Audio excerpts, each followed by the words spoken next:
Hi. I just never really do Facebook Lives, and it's always strange when I come on here because everything's set out really differently to Instagram. So it always throws me a bit. But hi, and nice to see you all today. It's been a little while since I've done a live, so I thought I should probably come and do another one and talk about something which is quite new that I haven't really spoken that much about. But I got thinking and I thought about, my own personal experiences, what I struggled with and why I set up Evergreen Coaching. And part of that is the topic that we're talking about today, because I had a traumatic incident when I was riding and it did lead me to want to give up riding forever. So I thought, actually, this is something that's really important that I talk about, because it does make up a big sort of foundation of why I set up this business. So it's really, really important to me that I share this with you, and also to talk through your own situations as well, because everyone's traumas will be very, very different, and everyone's recovery from that and everyone's beliefs going forwards will be very, very different from mine. So throughout, just let me know, if you've got any similar stories, if you've got anything that you relate to, anything that's maybe slightly different, and we'll have a chat about it throughout. But I'm really excited to talk about this with you because I feel really passionately about it, and I've spoken to several people this week, this month, and since I started my business, who feel this way and who have messaged me. I even had someone literally an hour ago message me and said, I want to give up riding. I've got to the point that I don't want to ride anymore. And that breaks my heart, because that's where I was. And as I say, that's why I started this coaching business, because I managed to get past my hurdle and my challenge, and I want to help you get past yours too, because no one should get to the point that they feel like they want to give up riding because of nerves, because of confidence, because of something someone else said. I've got a client that I'm working with at the moment who nearly gave up because of something someone else said, because someone else said she was rubbish. Like, firstly, how unsupportive of that person, who was actually a really close friend of hers. But secondly, you should never, even if you make yourself want to give up, someone else shouldn't make you want to give up. So as I say, I just wanted to make sure that I came on here and discussed this and made sure that you guys know that you can always message me if you feel like you want to give up your riding, or you've got to a bit of a brick wall and you think, where do I go from here? I've tried everything. I've tried riding more, I've tried getting a new instructor, all this kind of stuff. I know how frustrating it can be, and so I want to be able to help you, and that's exactly why I do what I do. Now, one of the statistics that I love, and I'm sure some of you will have heard me say this before, but success is 80% mindset. And whether we're talking about riding, or whether we are talking about career or relationships or anything like that, any part of your life, 80% of it is mindset. So someone can tell you to go and get a new instructor or a new saddle or a new bridle or a new horse and that's fine, but you will still only be 20% of the way to your success or to your dream, because 80% of it is mindset. So if your mindset is horrendous and it's awful, and if anything you're going backwards with it, you could have all the kit, the best horse, the best instructor, and you'd still only be 20% of the way there. So that's why something like a traumatic incident can have such a big impact on your riding and on your future. And I think one of the scariest things is that when something like that happens, we just accept it and we just think, that's us now, we're just a nervous rider. And there are so many people out there who label themselves and say, it's okay, I'm just a nervous rider. It's okay, I just don't have confidence. I'm not a confident rider. I'll just never go and jump around a course of jumps because that's just not me. Or, yeah, I get so overwhelmed with nerves that I'm sick every day. That's just me. No, no.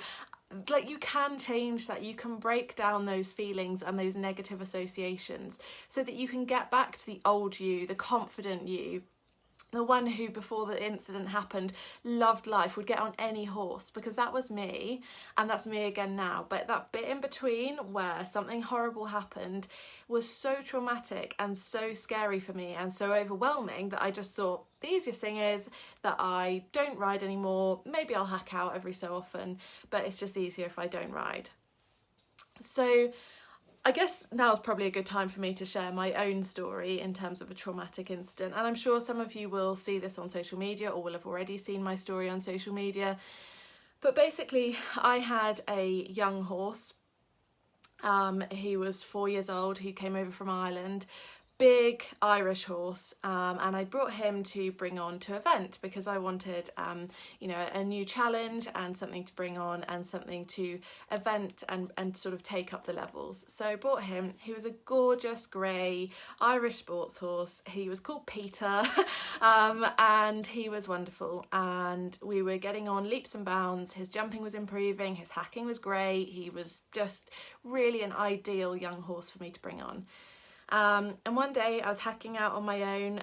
This was probably 10 years ago. I must have been mid-teens. And a bus came along and came flying at us down a single track road and ran us off the road. And my horse jumped, albeit quite a small hedge on the side of the road, and just bolted blind across this ploughed field all the way home. Got home, complete muck sweat. The horse was just in a wreck. I'd managed to stay on. I don't really know how. I think it was the adrenaline. And from that day on, I couldn't get that horse out of our yard. And it was really, really scary. And at the time, I thought it was just the horse. I thought the horse was scared of going out of the yard because of what had happened. But when I look back, actually, it had a massive impact on my head and my mind. So I think as much as the horse was saying, no, I don't want to go, I was saying, okay, no, me neither. I don't want to go out on the roads either. And, till probably a year or so ago, that still affected me on the roads. And I still do feel that when I'm out hacking, and I think a lot of people do, because roads just don't seem to be as safe as they used to be. People are in much more of a rush. They don't have patience for people like horse riders. And it can be really, really scary when you have a run-in with someone on the road. And it really did affect me to the point where I just avoided hacking out. We didn't have an arena at home, so I had to hack to an arena, and it would terrify me. And I would make sure that my mum walked all the way there with me and all the way back again. And obviously that had a massive impact on my independence. I couldn't ride on my own anymore because I couldn't do anything with the horse. So it was really, it had a massive impact on my life. And of course, at that point, I was going through Pony Club, I was going through school, I was part of the school riding teams. And I just felt like I was making absolutely zero progress because I couldn't do anything on my own. It then got to the point as well that it started affecting our schooling. I had no confidence on him, handling him on the ground either. He dragged us around a bit because he was a big horse. He pushed us around, and I was so nervous around him that I just couldn't get anything done with him. So I just stopped riding all the time. So I'd ride like once a week, and then obviously he was naughty because he was only being ridden once a week. And it was like a vicious spiral. And Mum and I came to the decision that the only option for us was to sell him. We sold him for a quarter of the price we bought him for, this super talented horse. And I genuinely miss him every day, and I think about him 10 years on and think, wow, what a cracking horse he could have been, what I could have done with him. Think of all the events I could have gone to on him and how I could have been so proud of myself for bringing on this horse. And I didn't. I gave up because it was so overwhelming to me to have had this incident and feel this massive lack of self-belief and lack of confidence. I was really, really fortunate though that I did have an instructor later on who helped me on a different horse and really helped me overcome my mindset around this and kind of, in blunt terms, I suppose, get over it. But it took a long time and it took a lot of work, because if someone just says to you, oh, for goodness sake, stop being scared, like, why are you scared? Nothing's going to happen and get over it and you'll be fine. Someone could tell you that 100 times, but if you don't believe it, your brain will not accept it as the truth and you won't be able to get over it. So what I do as part of my coaching is I use NLP techniques, so they're neuro-linguistic programming techniques. So we really get deeper into the brain, how it's wired, how it functions, why it believes what it does, and then how to change that and how to rewire it more positively and to give you more confidence. So it's all very well just thinking, it's all right, I can sit at home and I can tell myself to get over it and I should be more confident because I'm being really silly here and I should really have more confidence than I do. That's great, but you can tell yourself over and over and over, all it takes is one tiny little thing to go wrong again and you'll be back to square one and feeling like you failed. So it's really important that you kind of understand the inner workings of your brain and how you can fix that long term rather than just like covering it up. You know, it's like when you have this horrible smell in your house, isn't it? When you get these sprays that they're like, yeah, it's a miracle because it makes your house smell lovely. And everyone always says you're just covering up the smell. If you don't get to the cause of the smell, you're not going to change anything. So that's exactly the same with your brain. If you don't get to the root cause of things, then you're not going to get over it. Now, the being run off the road incident isn't the only time I had something traumatic happen to me, but it was the only time that I knew consciously that something had happened. Now, a few years ago, I went to a hypnotherapist, and I have told this story before, so apologies if you've heard this, but I want to tell it again for those of you who haven't heard it. I went to a hypnotherapist because I kept passing out. And I thought it was because I didn't like blood, I didn't like anything gory, and I didn't like scary situations, so new situations, like if I went for a new job, I'd just pass out, which is not helpful when you're trying to be an adult. So I went to a hypnotherapist because I'd had some success with hypnotherapy before, and basically she actually used NLP techniques with me, and this is what gave me a big kick to do this for other people. She helped me through this technique discover why I was passing out, and it was actually a form of anxiety. And for me, I was like, I'm not anxious, like I don't have anxiety. I've always been such a calm person. I'm very level-headed. That's what a lot of my friends and family would tell you about me. I'm very level-headed. I think about things very objectively and I don't get anxious. And it was a subconscious form of anxiety where I had had a traumatic incident and something happened, and I didn't know how to deal with it. And I didn't even realise that this event had bothered me. And I'll tell you what it was. Mum and I went out for a hack one day. I was on my pony and we started cantering across a field. My pony got super excited, bucked and kicked my mum's leg. Now, I always knew I wasn't very good with blood, but I turned around and her leg was gushing blood. Sorry for the graphic image. And it was awful, and I felt really scared and was like, I don't know what to do.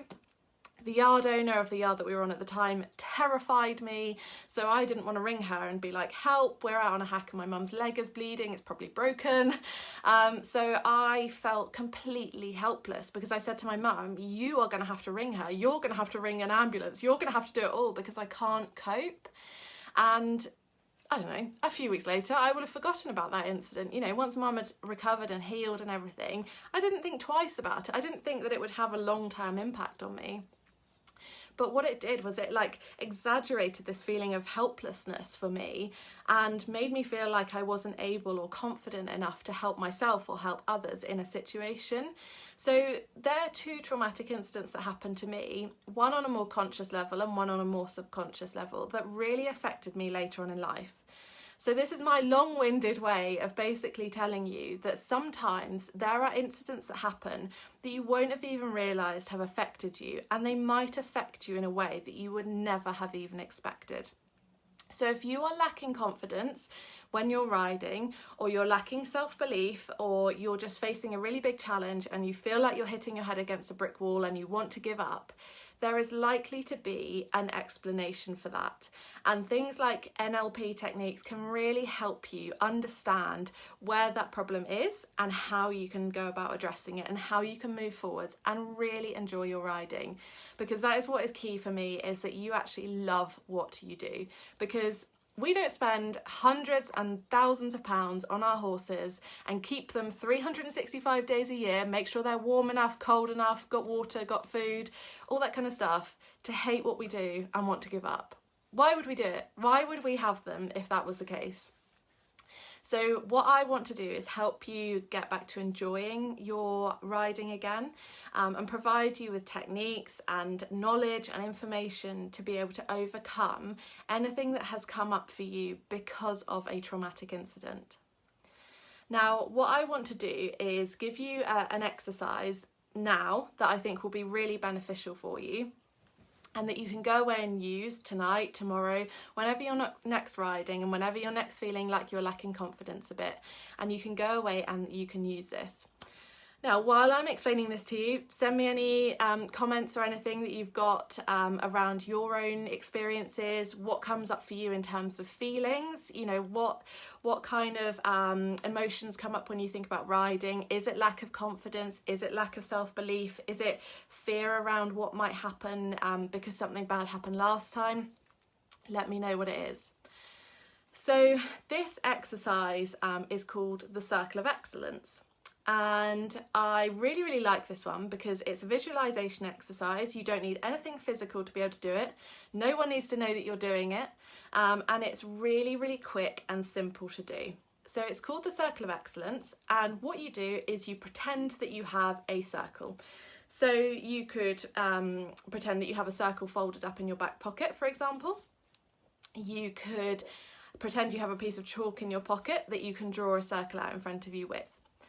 And then imagine that you have some little bottles in front of you, and those little bottles are a bit like, I don't know, think about Rescue Remedy or little bits of medication where you have the pipettes that go into the bottle.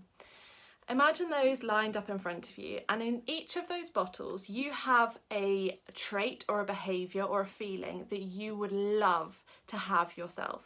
So maybe one of the bottles is confidence. Maybe one of them is joy. Maybe one of them is control, because currently you feel out of control of your own happiness. So have those bottles lined up in front of you with their pipettes in them. And then what I want you to do is pop the circle down on the floor, your imaginary circle, or a physical one. If you find it easier to do it with a physical one, please do that. You know, you can draw it on a piece of paper, you could get like a frisbee, anything like that, and pop it down on the floor in front of you. And then pick up your bottle or your jar of what you want and grab the pipette and pipette that into your circle. So maybe you're pipetting confidence into your circle. And you might start to see a different colour come from that circle. That's fine, you know, different colours for maybe different emotions and that kind of thing, that might appear for you. And you can pipette in as many different emotions or behaviours or feelings as you like. So you could put confidence, you could put joy, you can put control, you can put all of them in there. And each of the different emotions might change that colour for you. When you're happy that everything is in there that you want to be in there, I want you to take a deep breath and step into that circle. Now imagine that that liquid from those pipettes is soaking up through the bottoms of your feet and all the way into your body. So it's soaking up through your feet, your legs, through your body, through your arms, through your chest, and into your head as well. And even into your hair if you want to change colour. And just imagine that that liquid is a really positive thing. It's absorbing into every single part of your body. And not only that, but it's absorbing all of the negativity that was previously there. So any fear, any lack of self-belief, any doubt, that is being absorbed by that liquid and it disappears. So you are now just full of confidence, of control, of joy, of happiness, and you love that feeling. Now imagine what that feels like. Imagine that liquid absorbing up into you, and just carry on taking some deep breaths as you're stood in your circle. Now that's a really good exercise to use. You can use it whenever, wherever. I've got one client in particular who loves to use it before she gets on a horse at a competition.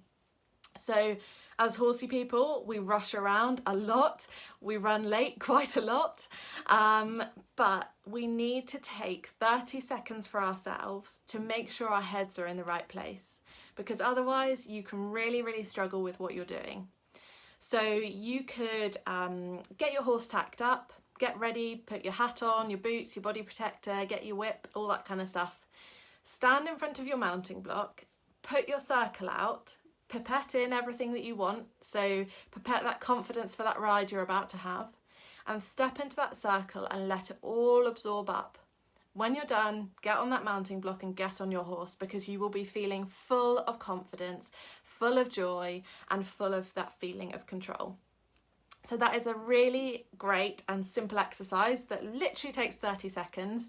As I say, no one needs to know that you're doing it. Pretend that you're like doing up your boot or something if you feel self-conscious, if someone's like watching you, waiting for you to get on or something. But it's so simple and so powerful. So give that a try. Let me know how it goes. Our brains are so clever and so amazing, but they are also really good at holding on to the negativity. And I tell you what, there's a really good statistic that you will, I'm sure, love. Our brains make a 30% match to anything fearful that's happened previously to us. So, I don't know, say for example, take my example of my mum being kicked when I went cantering across a field on my pony. All my brain needs is a 30% match to that scenario for me to be fearful again. So, I don't know, I might just be cantering across another field. I could be in a different county because I now live the other side of the country to where I used to. I could be on a different horse with a different person on a different day with different weather, but I'm cantering across a grass field. And that's all my brain sees, and it goes, oh yeah, but do you remember that one time that you cantered across a grass field and this happened and you couldn't do anything about it and you were rubbish and you were helpless, your mum had to do everything. So your brain, as I say, takes 30% of a match and says, okay, you need to be scared. So if you ever feel a bit like, why am I scared about this? This is nothing like the situation I was in when it went wrong. You know, I'm on a different horse, I'm with a different person, I'm in a different arena. It doesn't matter. Your brain has still made that connection. And that can lead us to feel really frustrated with ourselves because we think, why are we feeling this way? Why is my brain doing this to me? Why can I not get over this? Why am I not confident? And those are the kinds of feelings that then lead you to want to give up. So just don't give up because it's not you. It's your brain playing tricks with you. And at the end of the day, our brains are just trying to protect us. Our brains are saying, whoa, riding's quite scary. Riding is a dangerous sport. Are you sure you want to get on that horse? Because once you did fall off and that wasn't very nice, or this happened. So it is just trying to protect you. You just need to say, no, I've got this. I've done this 100 times. I've ridden in the arena 50 times before. I've cantered 100 times before. I've cantered once before and it was fine. It was successful. I was confident. I was happy. And so all you need to do is just reassure your brain that actually you are in control and not your negative thoughts. Hopefully that makes some sense. Got a message here. Let me just see that one. I have a nappy horse. My previous traumatic experience was a green horse napping, rearing and bolting several times in the school. So now if a horse naps, I feel anxious. Absolutely, and that's more than understandable. Napping can be quite scary because you don't know what the horse is going to do necessarily. So your current horse is nappy, previous traumatic, napping, rearing and bolting. Yeah, so try, as hard as it is, try looking at it quite objectively and saying, although this horse naps, it hasn't done what your old horse did, where you had your traumatic experience of it rearing and bolting. Just because that horse did it, it doesn't mean that this one will, even though the behaviour is the same. And also have confidence in your ability to overcome the napping. So lots and lots of horses do it, but it's about how you deal with it and how you say to yourself. You either say, oh my God, I can't deal with it when a horse naps. I don't know how to do it. I don't know what to do. In which case you can maybe speak to an instructor or speak to a friend or something and say, you know, what's the best way to physically handle this? But in terms of mentally handling it, you say, I'm in control. I have the ability to change this behaviour and to ride through this behaviour. And just because he's doing it, it doesn't mean that it's going to be another traumatic experience. So hopefully that makes sense. But it's about letting, like, those negative thoughts that pop in, acknowledge them, but say, no, thank you, you're not useful to me. This is not going to happen again. I'm going to have a nice ride. Once we get over this napping, it's going to be absolutely fine. So hopefully that's been helpful. I don't know if anyone else has got any comments. Let me just scroll through. No, not at the moment. So yeah, if anyone's got any questions though, or you want to know a bit more about like traumatic experiences and how to get over them, and the help that you can get, or anything about NLP techniques that I coach, any other issues around riding that I coach with. I'm on Facebook, I'm on Instagram, and I'm always more than happy to answer any questions. As I said, I set this business up because it's something that I struggled with myself, and I don't want other people to have to go through it themselves or get to the point that they want to give up, because that was a heartbreaking thing for me. And every time I read someone's message and they say, "Can you help me? I'm about to give up," I'm like, yes, yes, I can help you. And don't give up, because there are always ways to get around this. You don't have to accept that you are just a nervous rider, or that you just don't have confidence, or you'll just never be as successful as someone else. Just because they seem to look like they've got it all and look like they're super confident, it doesn't mean that inside they are not absolutely bottling it and thinking, "Oh my God, I wish I looked like that person looking at you." So everyone's in a different boat, everyone has different struggles, but the techniques that I can coach can help any of those struggles. So just get in touch, ask me any questions that you've got. I'm super friendly, I promise. So send me a message if you've liked this as well. And yeah, hopefully speak to you guys soon, but thank you for joining me today.